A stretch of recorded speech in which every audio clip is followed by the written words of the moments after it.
In this video, we're going to be taking a look at the conditional logic options that Lifter Elements adds to the Elementor builder. If you're not familiar with what conditional logic is in the page builder world, it allows you to show or hide certain elements on the page based on certain conditions that you set up.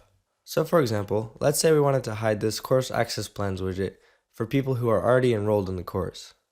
Well, first we would select the widget that we want to apply the conditional logic to, and then we go up here to the Advanced tab, and you'll see a section called Conditional Logic. Then just click the Open Settings button, and then you'll be presented with a conditional logic panel where you'll be able to set your rules and conditions that need to be met in order for that widget to be displayed.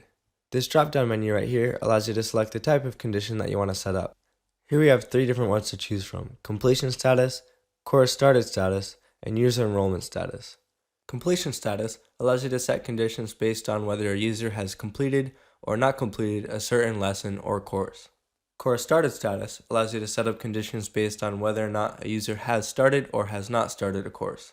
And the user enrollment status condition is for whether or not a user is enrolled in a course. For this example, we're going to use user enrollment status. Now 2 more drop-down menus will appear in order to make that condition more specific.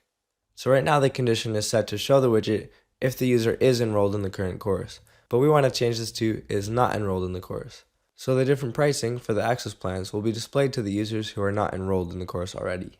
You can also add more rules for more specific conditions.